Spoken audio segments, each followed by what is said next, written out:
시청자 여러분께 건강 솔루션 전해드리는 TV닥터 처방전. 안녕하세요, 김빅토리아노입니다. 오늘은 우리 콩팥에 대해서 알아보겠습니다. 신장내과 유경돈 전문의와 함께합니다. 어서 오세요. 안녕하세요. 안녕하세요. 흔히 콩팥을 우리 몸의 정수기라고까지 이야기합니다. 콩팥 어떤 기능을 할까요? 콩팥은 신장이라고도 합니다. 신장은 복막 뒤에 위치하며 어른 주먹 크기로 등 양쪽에 한 개씩 총 2개가 있습니다. 네. 여러 가지 기능이 있지만 주로 혈액 중에 노폐물을 걸러내서 내보내는 역할을 합니다. 네. 그런데 콩팥의 기능에 이상이 생기면 노폐물을 걸러내지 못해서 우리 몸에 독소가 쌓이게 되고요. 이 때문에 심하면 사망에까지 이르게 되는데요. 중요한 것은 성인 10명 중 1명은 만성 신장 질환자일 정도로 최근 신장 질환이 크게 늘고 있습니다. 노폐물을 걸러내는 역할을 하는 게 콩팥이라고 합니다. 그렇다면 이 콩팥의 기능이 떨어지게 된다면 어떤 증상이 일어나나요? 네. 밤에 자다가 일어나서 소변을 자주 보는 야간요 증상이거나 야간요. 소변이 탁하고 또 거품이 많이 나타날 수 있습니다. 또한 눈 주위나 손발이 부어오르고 혈압이 급격히 상승하고 입맛이 없고 쉽게 피로를 느끼거나 몸 전체가 가렵다는 증상이 나타날 수 있습니다. 이런 증상이 없더라도 당뇨병과 고혈압 환자, 비만 혹은 흡연자, 50세 이상 또는 신장병에 가족력이 있는 분들은 주기적으로 검사를 받으시는 것이 좋습니다. 제가 또 알아보니까 수명과 또 연관이 있는 만성 콩팥병이라는 게 있다고 들었습니다. 이거는 어떤 질환인가요? 네, 만성 콩팥병은 콩팥 기능이 떨어져서 몸의 노폐물을 제거하지 못하고 수분과 전해질이 제대로 조절되지 않는 상태입니다. 콩팥은 90% 가까이 기능이 떨어져도 별 증상이 없으므로 몸이 보내는 작은 신호를 무심코 흘려버려서는 안 되는데요. 네. 만성 콩팥병, 즉 만성 신부전은 2040년에 수명을 가장 많이 단축할 질병 중에서 5위를 차지했습니다. 만성 콩팥병이 생기면 심혈관계 질환이 생기고 또한 당뇨병이 생겼을 때 콩팥이 함께 나빠지는 당뇨병성 만성 콩팥병도 흔하게 나타납니다. 네. 지금 당뇨병성 만성 콩팥병이라는 말씀 해주셨는데 그만큼 이 콩팥과 당뇨병 관계가 있는 거겠죠? 네, 신장 질환을 일으키는 주요 원인이 바로 당뇨병과 고혈압입니다. 네. 당뇨병은 혈액을 끈적끈적하게 만드는데 이 때문에 각종 노폐물들이 모세혈관에 쌓이게 됩니다.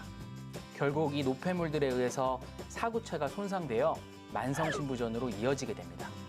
또한 혈압이 높으면 콩팥을 이루는 사구체에 지속적으로 압력이 가해지는데 네. 이때 혈관벽에 단백질과 지방 등이 쌓이게 되고 사구체가 손상돼 신장이 제 기능을 못하게 됩니다. 또한 신장의 기능이 좋지 않으면 고혈압도 악화돼 악순환이 되풀이됩니다. 그러니까 당뇨병과 고혈압 관리에 신경을 써주시는 것이 중요합니다. 콩팥과 혈압과 관련해서 사연이 도착했습니다. 선생님께서 사연 잘 듣고요. 알맞게 처방 내려주시면 되겠습니다. 사연 시작하겠습니다. 안녕하세요. 저희 남편이 고혈압을 갖고 있어서 여러모로 이 혈압 건강에 신경 쓰고 있는 40대 주부입니다. 그런데 남편이 저한테도 조심하라고 하더라고요. 제가 저혈압인데 저혈압도 위험하다나 뭐라나. 근데 이 저혈압이면 그래도 고혈압보다는 신장 질환에 덜 위험하지 않나요? 남편 말을 들으니 괜히 찝찝한 마음이 듭니다. 라고 사연 보내주셨습니다.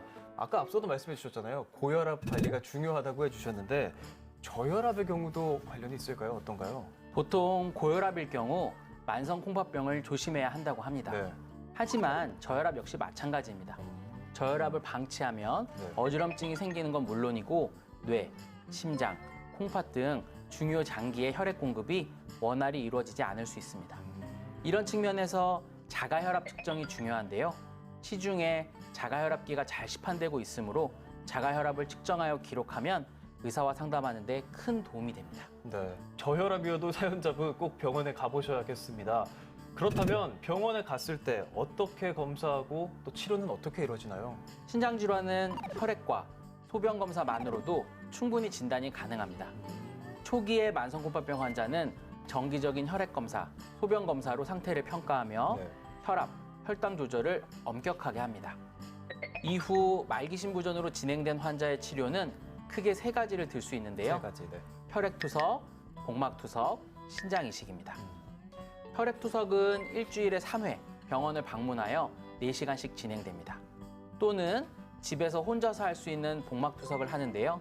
매일 4회 정도 진행되며 집에서 할 수 있다는 장점이 있지만 복막염의 위험이 있습니다. 그리고 가장 마지막으로 가장 좋은 치료 방법인 신장 이식이 있습니다. 네. 아무튼 이 신장을 건강하게 유지하는 게 중요한 것 같습니다. 그렇다면 건강한 콩팥 어떻게 유지할 수 있을까요? 제가 전해드릴 꿀팁은 고고싱입니다. 고고싱. 네. 고고싱이 뭐죠? 운동하고 운동하고 체크하고 체크하고. 싱겁게 먹기를 말하는데요. 주 3회, 한 번에 30분 이상 운동을 통해 비만과 체중 관리를 하는 것이 좋습니다. 또한 금주와 금연도 필수입니다. 사실 이것이 가장 중요한데요. 음식을 싱겁게 먹는 것입니다. 만성신장질환자들의 식습관을 분석해본 결과 이들 환자의 1일 소금 섭취량은 권장 섭취량 5g보다 2배 이상 높았습니다. 네.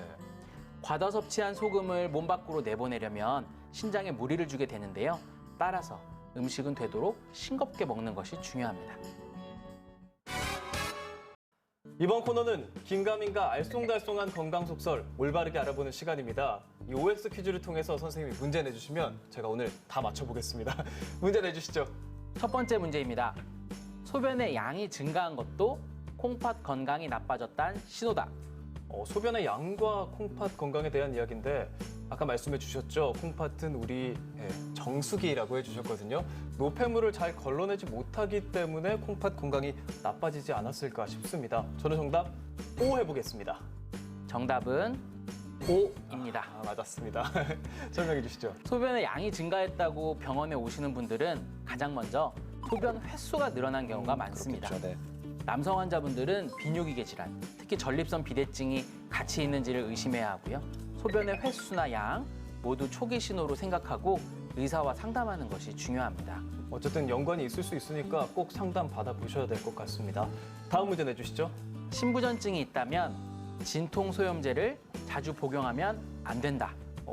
이거는 조금 어렵습니다. 제가 이 신부전증을 알고 있지 않고 잘 몰라서 정확하게 알진 않지만 어쨌든 아플 때 참는 건 별로 좋지 않다고 했거든요. 지금까지 나와주신 선생님들이 다 뭐 아플 때 꼭 진통제를 먹어라 이런 얘기 해주셨는데 그렇기 때문에 저는 상관없을 것 같습니다. 정답 X 하겠습니다. 정답은 O입니다. 복용하면 안 되는 건가요, 그럼?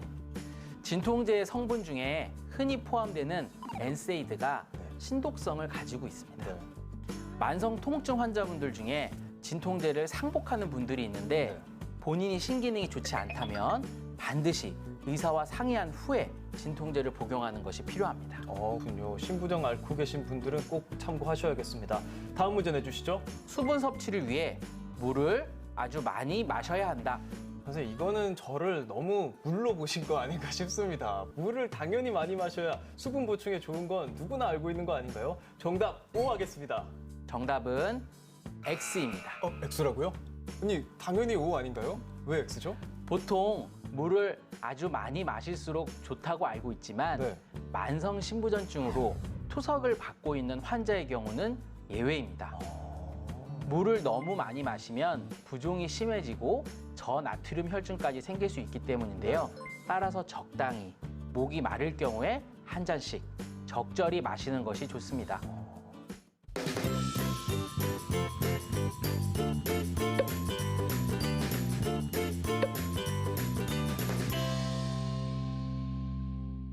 TV닥터 처방전 벌써 마칠 시간이 됐습니다. 선생님, 마지막으로 한 말씀 부탁드립니다. 신장질환은 한번 발생하면 기능이 회복되지 않는 데다 기능이 완전히 떨어질 때까지 증상도 잘 나타나지 않는 아주 무서운 병입니다. 따라서 앞서 알려드린 생활습관, 음식을 싱겁게 먹기, 주 3회 운동하기, 금연, 금주하기 등을 통해 신장 건강을 지켜나가시기 바랍니다. 간단한 혈액검사와 소변검사만으로 신장질환을 조기에 진단해낼 수 있습니다. 마지막으로 본인의 신장 수치인 혈청, 크레아틴 수치와 사구체 여과일 수치, 단백뇨 수치 등을 기억하시면 더욱 좋겠습니다.